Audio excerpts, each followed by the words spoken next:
Kepribadian, rekod kerja calon, tambat hati pengundi. Laporan penuh langsung bersama Rozi Lawati Asik di Kota Kinabalu. Rozi.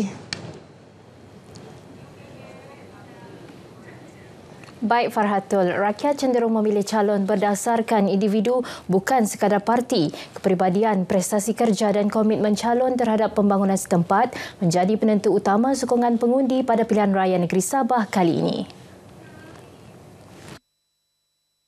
Demikian pendapat disuarakan Presiden Parti Amanah Negara Amanah, Datuk Seri Mohamad Sabu mengenai suasana politik menjelang hari pengundian. Rakyat memilih di atas sikap individu calon itu, bukan sangat kepada parti. Saya berpandangan begitu. Kerana kalau sampai 11 orang, 14 orang dalam satu pertandingan itu, mungkin yang mereka lihat kalau menang calon ini, dia boleh memberi perkhidmatan dan mesra rakyat yang lebih keutamaan calon saya rasa daripada parti. Itu pandangan peribadi saya lah. Lanskap politik Sabah sememangnya unik kerana pengundi lebih menitik beratkan hubungan antara calon dengan komuniti setempat berbanding sentimen terhadap parti semata-mata. Calon dituntut turun padang bagi menyelami masalah rakyat termasuk kesungguhan menyelesaikan isu tempatan. Lebih banyak peluang pekerjaan diwujudkan selain meningkatkan kemudahan infrastruktur sedia ada. Itu harapan rakyat terhadap calon. Apa yang ada pada masa kini, keadaan politik, kestabilan ekonomi, alhamdulillah bolehlah. Jadi maksudnya ini untuk tahun-tahun yang akan datang, kami mau bantuan akan ditingkatkan lagi lah untuk semua. Kalau boleh, lebihkan untuk usahawan wanita sebab sekarang sikit. Kebanyakan lelaki saja. Jadi kami macam wanita ni memang perlulah untuk menjadi peniaga-peniaga kecil ini. Memastikan semua wanita diberikan penghormatan lah.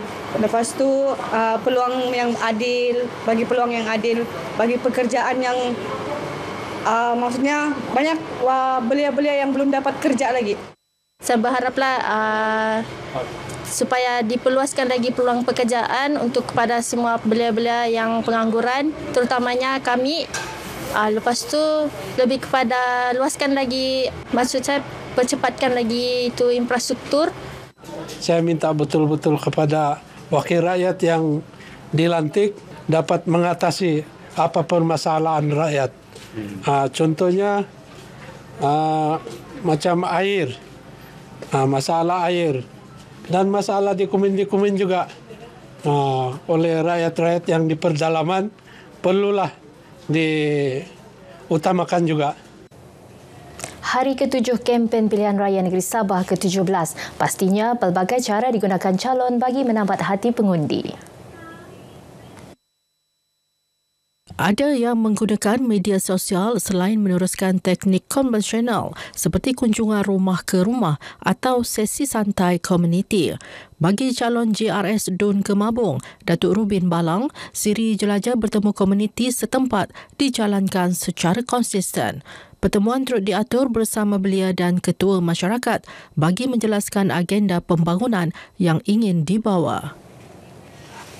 Dalam perkembangan berkaitan, aktiviti turun padang bagi menyantuni pengundi terus digerakkan semua calon bagi menyatakan aspirasi masing-masing jika menguasai kerusi yang ditandingi.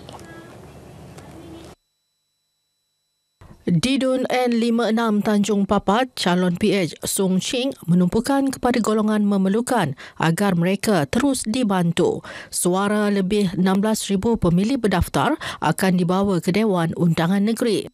Dalam pada itu, Kampung Bukit Bintang Karamunting antara kawasan yang menerima bantuan lampu solar serta pusat aktiviti masyarakat. Calon PH Dun Karamunting, Datuk George View Bun Zin berkata ini membuktikan usaha berterusan kerajaan negeri sebelum ini bagi memberi keselesaan kepada rakyat. Calon muda JRS Dun Tanjung Batu memberi tumpuan kepada isu kesihatan masyarakat setempat terutama pesakit yang terlantar di rumah. Sepanjang siri kempen, Dr. Andi Rizal melihat keperluan berterusan untuk bantuan perubatan dilaksana lebih tersusun. Sementara itu, calon PH Dun Sri Tanjung Philip Yap pula terus berhasrat menambah bilangan usahawan serta memperkasa industri tempatan.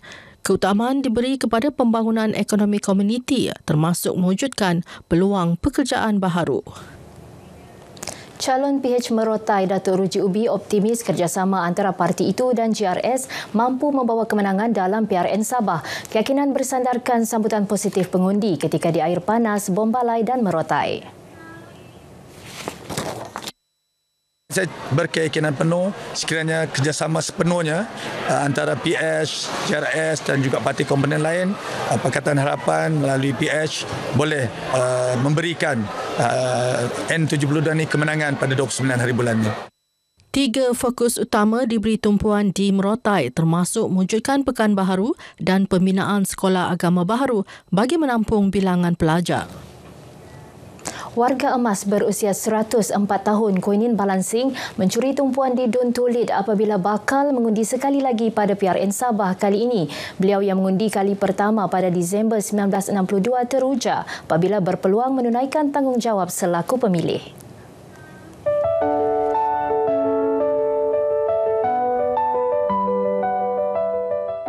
Kuinin yang juga penerima vaksin tertua kini menetap di Kampung Kabatang Keningau bersama anak serta cucunya.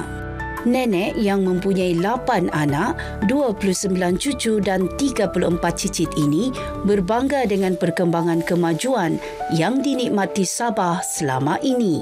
Beliau mahu bantuan kepada warga emas diperbanyakkan lagi termasuk bantuan rumah. Menurut Mihim Jiun, ibunya itu masih sihat tanpa menghidap penyakit kronik. Rahsianya mengamalkan pemakanan seimbang yang direbus dan kurang berminyak. Senang hati karena ada yang sudah melawat. Orang tua macam ini sudah lanjut umur. Umur dia 104 tahun. Harapan semoga yang kita inginkan sekarang ini sama orang kampung-kampung boleh bantu sama macam kami inilah supaya hidup selesa. Kuinin sekeluarga ditemui RTM ketika sesi tinjauan mesra oleh calon Pakatan Harapan Dun N44 Tulid, Datin Rufina Pangeran. Pertemuan menyantuni pengundi dimanfaatkan bagi meninjau pandangan dan harapan mereka untuk 5 tahun akan datang.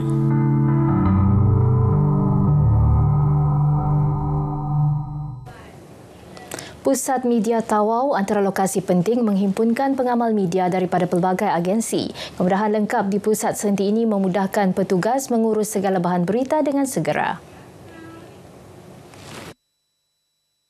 Calon GRS Dun Apas, Datuk Nizam Abu Bakar Titingan berkata, kemudahan kondusif disediakan kepada semua petugas media dalam melaksanakan liputan harian sepanjang tempoh pilihan raya. Akses ataupun kemudahan kepada semua wakil-wakil media yang ada di Tawau ini khususnya untuk melaksanakan tugas-tugas bagi melaporkan apa juga aktiviti-aktiviti yang berlaku semasa musim pilihan raya umum Dewan Undangan Sabah yang ke-17 ini. Mengulas perkembangan kempen, beliau berkata sokongan yang diterima masyarakat positif dan berharap momentum ini berterusan ketika hari pengundian. Sistem perparitan tidak diselenggara dengan baik hingga menyebabkan banjir di Kampung Tengah Kinarut. Antara yang ditumpukan calon Barisan Nasional bagi N28 Kawang, Datuk Jamal Nerubi. Isu berlarutan sejak sekian lama itu perlu segera dibawa kepada pihak berkaitan untuk tindakan lanjut. Ada parit tapi tidak diselenggara dengan betul, tersumbat dengan macam-macam barang. Dan kalau ianya diselenggarakan dan kita bina beberapa batang parit lagi, saya rasa ianya akan mengurangkan masalah banjir. Sementara itu, penduduk mendakwa keadaan sungai berhampiran kampung yang semakin cetek menjadi punca limpahan air. Kalau banjir ni persetujuan seluruh kampung, ada kerjasama gotong royong begitu. Ini kalau buat gotong royong macam boleh dikira. Ini mungkin disebabkan ada kesalahan parit, longkang, tersumbat. Dan daripada itu perumahan pun banyak sudah.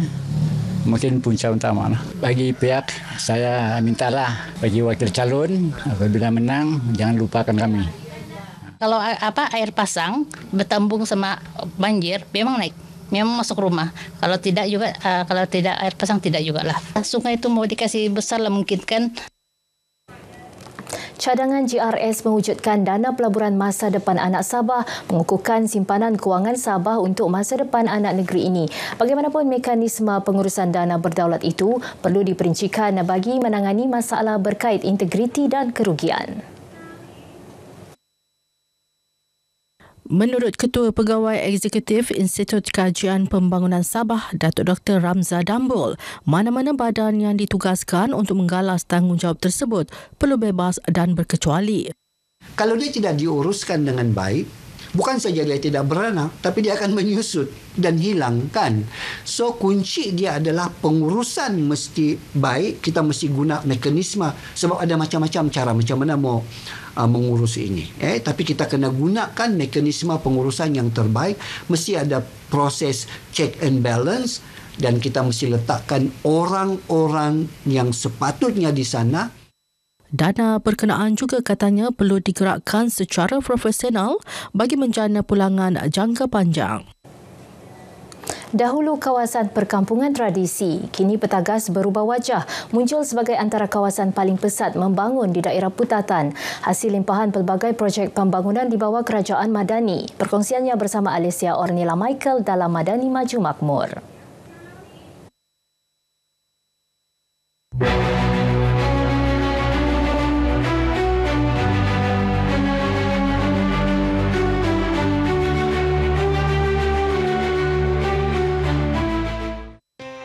Setakat ni alhamdulillah memang banyak kemajuan lah. Okey, memang puas hati lah. Okey, kami macam saya lebih kepada beli barang di Putatan area kita sini semualah. Tidak perlu lagi, memang boleh dikira sudah PKK apa semua. Antara projek tumpuan, pembinaan jambatan dan jalan baharu menuju Kampung Tengah Padang Petagas oleh Jabatan Kerja Raya dijangka siap Mei 2026. Projek ini bakal menghubungkan kampung ke laluan lebuh raya Pen Borneo sekaligus meningkatkan keselamatan serta kelancaran trafik di kawasan Petagas Kepayan. Jambatan yang menghubungkan Saber City Kepayan iaitu jalan Suak Batu menuju ke jalan Kampung Tengah Padang Petagas. Sekiranya jambatan ini telah pun siap, nanti dia akan memberi keselesaan lah kepada pengguna jalan raya yang sebelum ini terpaksa mengarungi jalan raya yang agak sesak di kawasan Petagas Kepayan. Selain pembangunan fizikal, sektor pendidikan turut diperkasa dengan pembinaan Sekolah Menengah Kebangsaan Petagas Baharu. Dengan kos sekitar RM39 juta, sekolah ini memiliki 36 bilik darjah, kuartus guru dan akses jalan teratur. Sekolah ini mula beroperasi pada 27 Oktober 2022 dengan lebih 300 murid. Bagi menangani isu kepadatan penduduk, 2 projek perumahan rakyat PPR, Taman Seri Serikai dan Taman Seri Keramat, kini menyediakan kediaman untuk lebih 2,000 penduduk. Satu lagi PPR di Lokawi Baru turut dipohon bagi menampung permintaan kediaman yang semakin meningkat.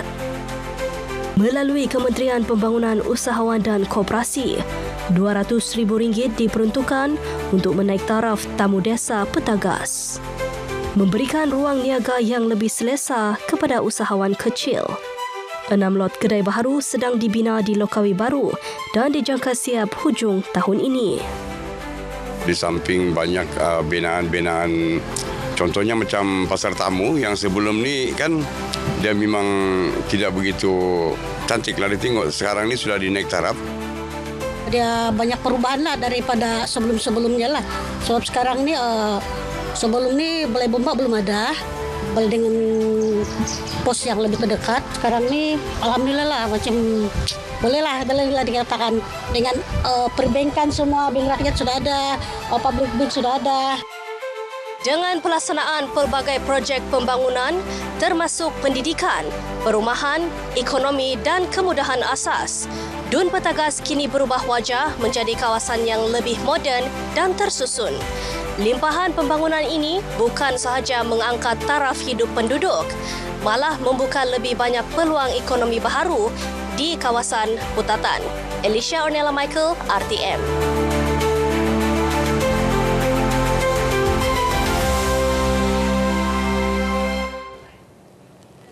Baik, sekian paparan dari Sabah untuk petang ini. Untuk lebih banyak perkembangan dalam berita wilayah, kembali bersama Farhatul. Setiap undi membawa suara dan harapan rakyat Sabah. Bah Undi 2025, salam Malaysia Madani. Baik Rozi, terima kasih. Lebuhraya Pen Borneo selesa, selamat dan menjimatkan masa. Impian itu kini menjadi realiti bagi hampir 400,000 warga Sandakan Kinabatangan sekaligus bawa nadi baharu komuniti setempat. Ikuti laporan wartawan Saleh Jikri.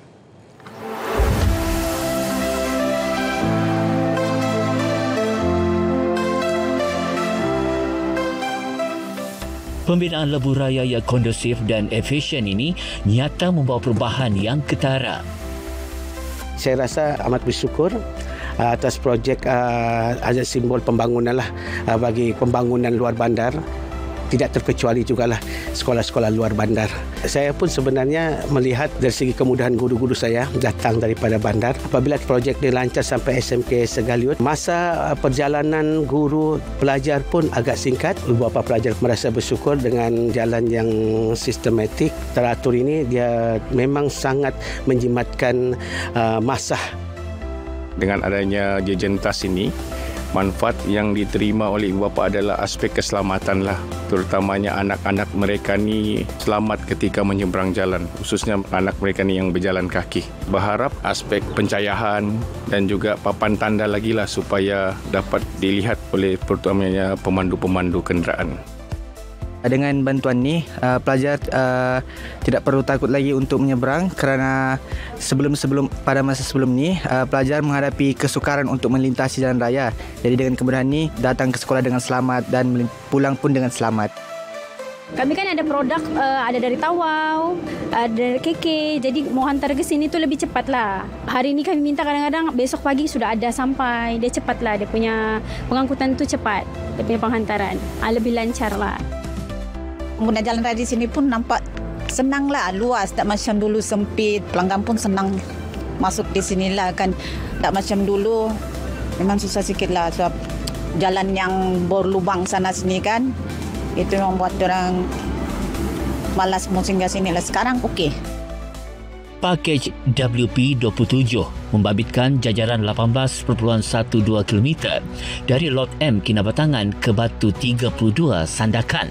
Dibina 2 lorong 2 hala, antaranya dilengkapi jambatan baharu Sungai Segaliut, persimpangan bertingkat dan jejantas pejalan kaki. Semasa pembinaan, kita berjaya mengatasi semua masalah ini dan berjaya menyiapkan projek ini.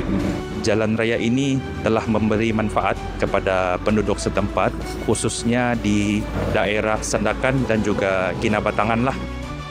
Kerjasama erat Kementerian Kejaraian Negeri dan Persekutuan pemangkin kejayaan dalam penyiapan projek berkenaan. Pembentangan Belanjawan 2026 oleh Perdana Menteri Datuk Seri Anwar Ibrahim adalah cerminan hubungan baik ini demi kesejahteraan rakyat Sabah. 4 pakej Pen Borneo Sabah Fasa 1A telah siap. Tahun 2026, 1.67 bilion ringgit disediakan untuk Pen Borneo Sabah dilaksanakan mengikut jadual.